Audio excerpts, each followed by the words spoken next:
भाद्रो माहे की आजा एकादशी बहुत शुभदायी है और पूर्ण फल देने वाली है। जो भक्त तो इस एकादशी को करते हैं उनकी घर में सारे खुशियाँ आने वाली है। ये एकादशी बहुत शुभ है। बुजुर्गों लोग कहते थे भाद्रपद के एकादशी करते हैं उन्हें सारे मनोकामना पूर्ण हो जाते हैं। कहते हैं कि जो लोग मन में जो इच्छा लेकर इस एकादशी व्रत को करते हैं उनकी तो जरूर मनोकामना पूर्ण हो जाती है। ये तो भगवान का कृपा उन पर बरसते हैं, उसलिए तो उनकी सारे मनोकामना पूर्ण कर देते हैं। जो भक्त इस एकादशी को श्रद्धा भक्ति से पूजा करते हैं, उनकी श्रद्धा भक्ति से कथा सुनते हैं, उन पर भगवान जरूर प्रसन्न होंगे।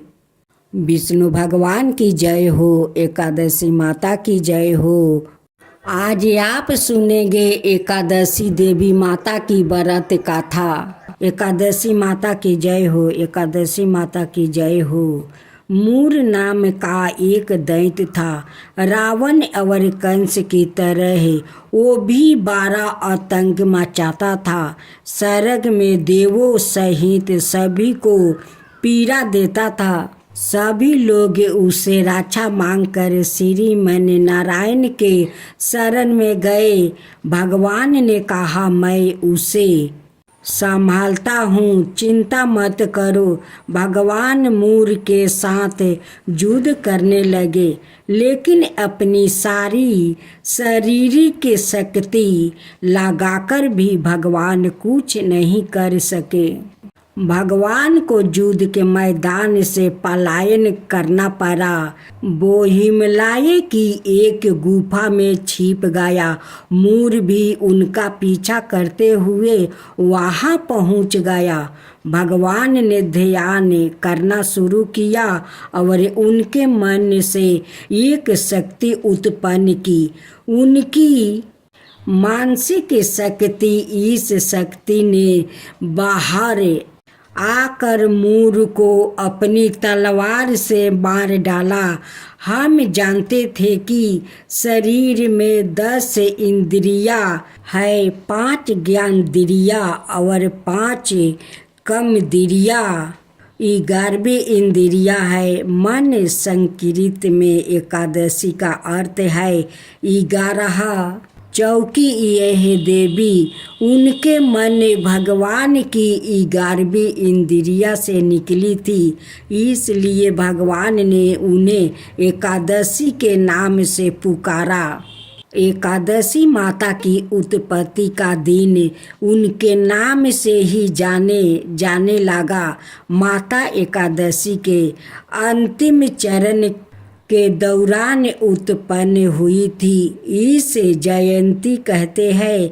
और उन्होंने द्वादशी के पहले चरण के दौरान दैत्य को मार डाला था। इसे स्मृति कहते हैं। 11 माता की जय हो, 11 माता की जय हो। भक्त जनों, आज आप सुने भादो मास की आजा एकादशी व्रत कथा। इस आजा एकादशी व्रत कथा बहुत शुभ है भक्तों जनों। इसे करने से आपका सारे मनोकामना पूर्ण होने वाली है। भगवान तो कहते हैं कि मेरे ऊपर तुम आस्था रखो और श्रद्धा पूर्वक मेरे व्रत करो, मेरे कथा सुनो, जरूर तुम्हारा मनोकामना पूर्ण होगी। मन में आस्था होना चाहिए, श्रद्धा पूर्वक मेरी पूजन करना चाहिए, तभी तो भगवान प्रसन्न होंगे और तुम्हारा सारा मनोकामना पूर्ण करेंगे। कुंती पुत्रा युधिष्ठिर से कहने लगे, हे जनार्दन, भादो मास कृष्णा एकादशी का क्या नाम है और उसकी विधि और महात्म्य क्या है? भगवान श्री कृष्णा कहने लगे कि सब प्रकार के पापों को नाश करने वाली इस एकादशी का नाम आजा एकादशी है।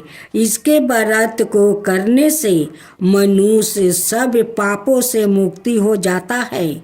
जो मनुष्य इस दिन भगवान हर्षिकेश का पूजन करता है उसको अवश्य ही वैकुंठ की प्राप्ति होती है। अब मैं इसकी कथा कहता हूँ, सो ध्यान पूर्वक सुनो। प्राचीन काल में हर्षि चंद्रा नाम का एक सत्यवादी राजा राज करता था। उसने किसी कर्म के वशीभूति होकर अपना सारा राज्य व धन त्याग दिया, साथ ही अपनी स्त्री पुत्र और सवाय को भी बेच दिया। वहाँ राजा चंडाल का दासा बनाकर सत्य को धारण करता हुआ मृतकों का वस्तु ग्रहण करता रहा, मगर किसी प्रकार भी सत्य से विचलित नहीं हुआ। कई बार राजा चिंता के समुद्र में डूबकर अपने मन में विचारने लगता कि मैं कहाँ जाऊँ, क्या करूँ जिससे मेरा उद्धार हो। इस प्रकार राजा को कई बरस बीत गया। एक दिन राजा इसी चिंता में बैठा हुआ था कि गौतम ऋषि आ गए। राजा ने उनको देखकर प्रणाम किया और अपनी सब दुख भरी गाथा सुनाई। राजा की यह बात सुनकर गौतम ऋषि ने कहा, हे राजन, तुम्हारे भाग्य में आज से 7 रोज बाद भादो मास कृष्णा पक्ष की आजा नाम की एकादशी आएगी। तुम विधि पूर्वक उस व्रत को करो। इस व्रत के पुण्य के प्रभाव से तुम्हारे समस्त पाप नष्ट हो जाएंगे। इस प्रकार राजा से कहकर गौतम ऋषि तो उसी समय अंतर्ध्यान हो गए और राजा ने उनके कथा अनुसार एकादशी आने पर विधि पूर्वक व्रत और जागरण किया।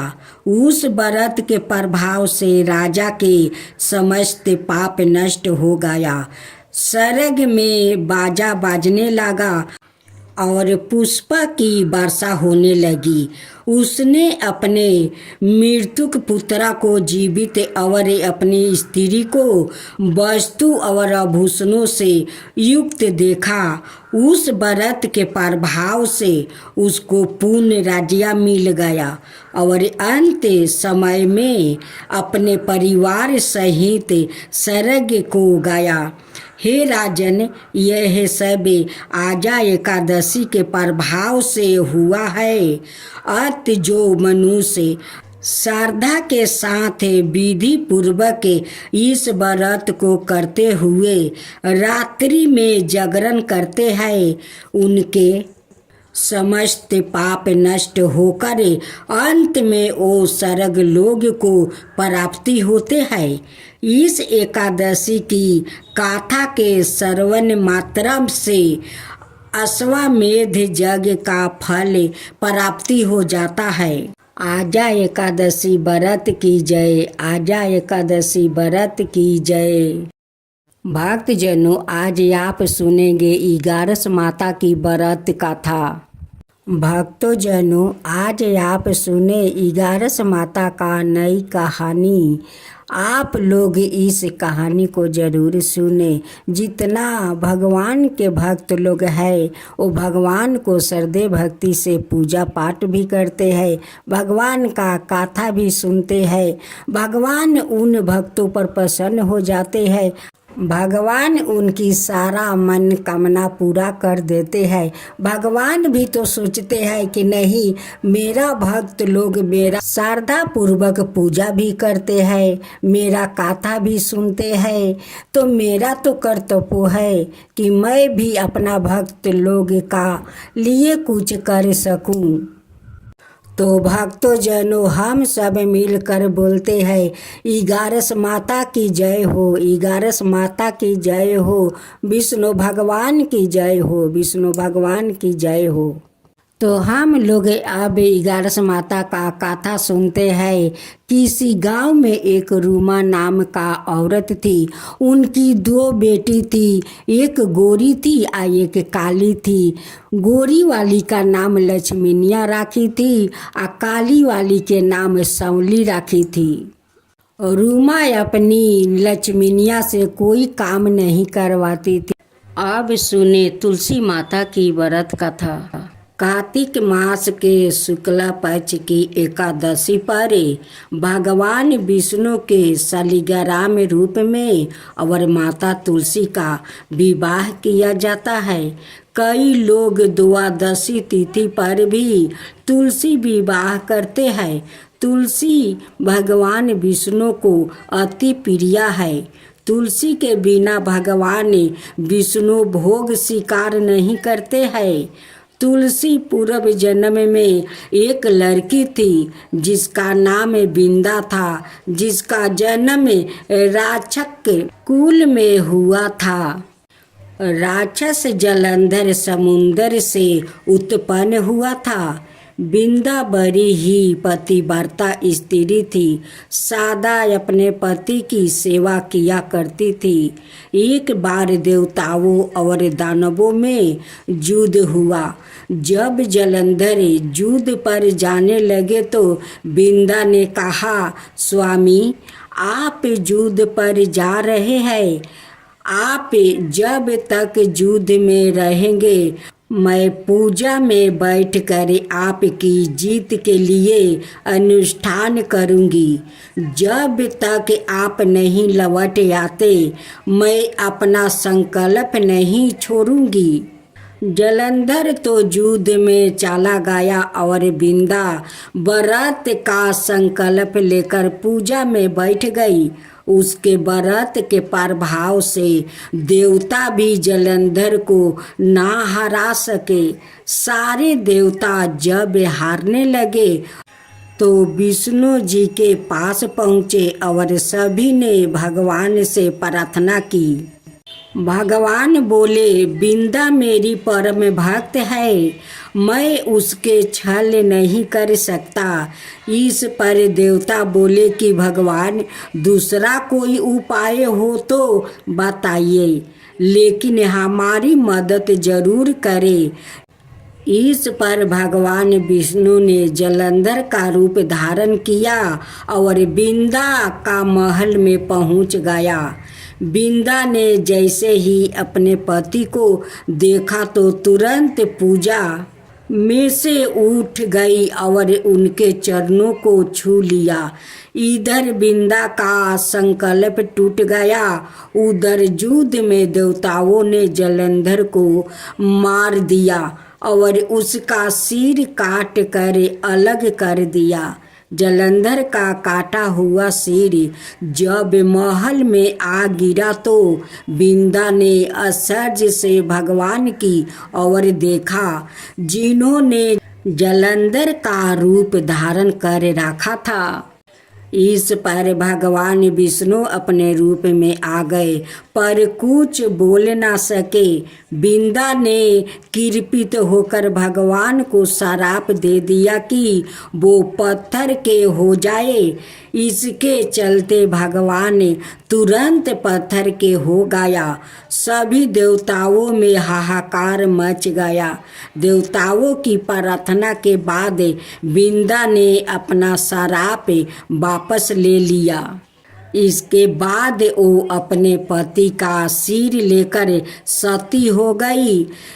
उनकी राख से एक पौधा निकला तब भगवान विष्णु जी ने उस पौधा का नाम तुलसी रखा और कहा कि मैं इस पत्थर रूप में भी रहूँगा, जिस शालिग्राम के नाम से तुलसी जी के साथ ही पूजा जाएगा। इतना ही नहीं, उन्होंने कहा कि किसी भी शुभ कार्य में बिना तुलसी जी के भोग के पहले कुछ भी स्वीकार नहीं करूँगा। तभी से ही तुलसी जी की पूजा होने लगी। कार्तिक मास में तुलसी जी का विवाह शालिग्राम जी के साथ किया जाता है। साथ ही देव ठानी एकादशी के दिन इसे तुलसी विवाह के रूप में मनाया जाता है। तुलसी के साथ साथ बेभाव लक्ष्मी की भी पूजा होती है। उनकी साथ साथ उनकी भी कथा सुनी जाती है। जो मनुष्य शुक्रवार के दिन बेभाव लक्ष्मी का पूजा करते हैं, उनकी घर में कभी धन का कमी नहीं होती है। वो माँ लक्ष्मी हमेशा उनकी घर में धन भरी रखती है। उसलिए माँ संतोषी का पूजा करे तो साथ में बेभाव लक्ष्मी का भी किया जाता है। ये शुक्रवार के दिन माँ लक्ष्मी और माँ संतोषी का दोनों को पूजा होता है। दोनों को कथा सुनने से दोनों माता प्रसन्न होती है और उनकी घर में अन्न से धन भर देती है, अखंड सौभाग्य पति रखती है। माँ बेभाव लक्ष्मी बहुत कृपालु है। जितने कृपालु माँ संतोषी है, उतने कृपालु बेभाव लक्ष्मी भी है। दोनों माते अपना भक्त का वचन भी सुनते हैं और उनकी सारा कामना पूरा कर देते हैं। माता संतोषी और बेभाव लक्ष्मी के कथा सुने तो साथियों पूरा कथा सुने, ताकि माँ लक्ष्मी खुश हो जाए और अपना भक्त पर अपना कृपा बरसाए। जय बेभाव लक्ष्मी, जय बेभाव लक्ष्मी, जय संतोषी माता, जय संतोषी माता।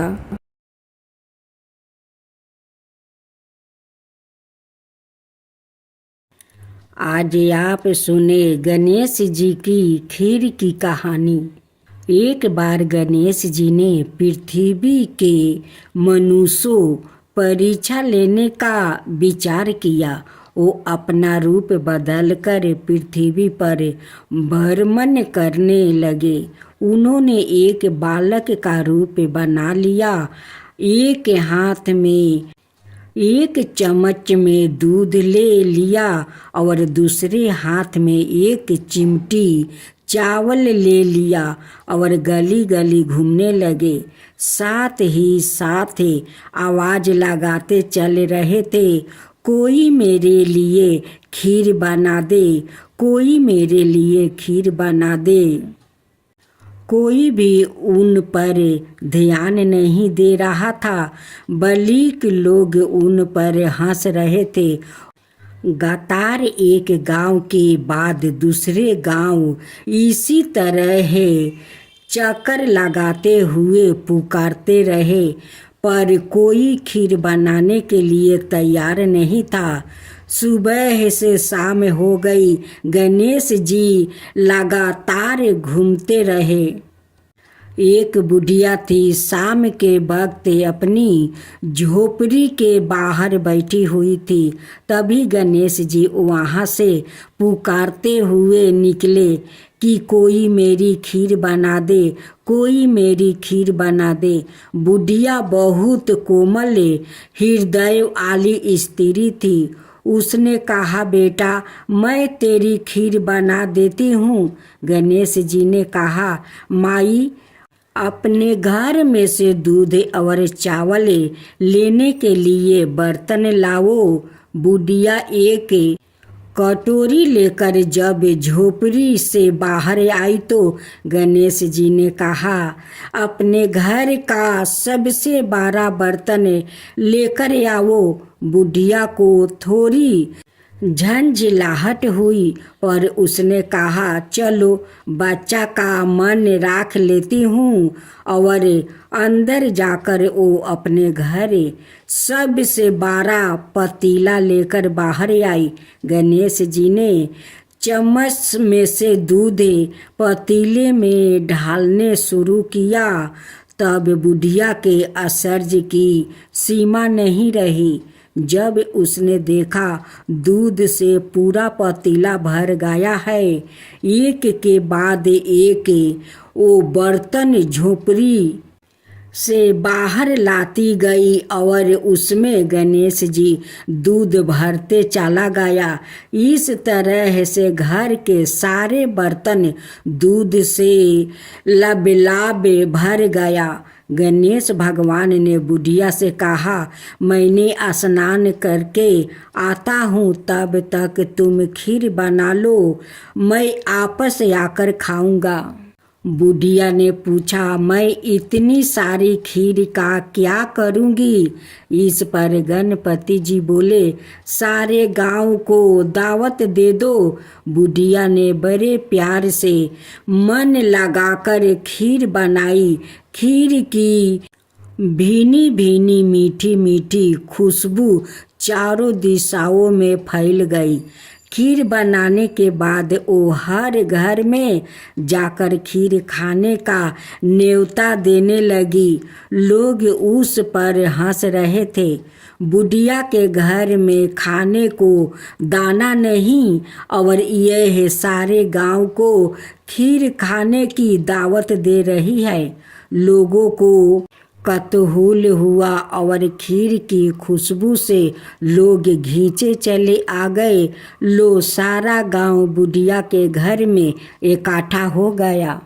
जब बुढ़िया की बहू को दावत की पता मालूम हुई तो तब वो सबसे पहले वहाँ पहुँच गई। उसने खीर से भरे पतीलों को जब देखा तो उसके मुंह में पानी आ गया। उसे बड़ी जोर से भूख लगी हुई थी। उसने एक कटोरी में खीर निकाल ली और दरवाजे के पीछे बैठकर खाने की तैयारी करने लगी। इसी बीच एक जूठा गिर गया और गणपति जी को भोग लग गया और वो प्रसन्न हो गए। अब पूरे गांव को खाने की दावत देकर बुढ़िया वापस अपने घर आई तो उसने देखा बालक वापस आ गया था। बुढ़िया ने कहा, बेटा खीर तैयार है, भोग लगा लो। गणपति जी बोले, माँ भोग तो लाग चुका है, मेरा पेट पूरी तरह से भर गया है, मैं तृप्त हूँ, अब तू खा, अपने परिवार और गांव वालों को खिला। बुढ़िया ने कहा, यह तो बहुत ज़्यादा है, सबका पेट भर जाएगा, इसके बाद भी यह बच जाएगी, उस बीच खीर का मैं क्या करूँगी? इस पर गणेश जी बोले, उस बची खीर को रात में अपने घर के चारों कोना में रख देना। और बुढ़िया ने ऐसा ही किया। जब सारा गांव जी भर कर खा चुका तब भी ढेर सारी खीर बच गई। उसने उसके पात्रों को अपने घर के चारों तरफ रख दिया। सुबह उठकर उसने क्या देखा, पतीलों में खीर के स्थान पर हीरे जवाहरात और मोती भर गया है। वो बहुत खुश हुई, उसकी सारी दलिद्रता दूर हो गई और वो आराम से रहने लगी। उसने गणपति जी का एक भाव मंदिर बनवाया और साथ में एक बड़ा सा तालाब भी खुदवाया। इस तरह उसका नाम दूर दूर तक प्रसिद्ध हो गया। उस जगह वार्षिक मेले लगने लगे। लोग गणेश जी की कृपा प्राप्ति करने के लिए उस स्थान पर पूजा करने लगा और मानत मांगने के लिए आने लगे। गणेश जी सब की मनोकामना पूरी करने लगे।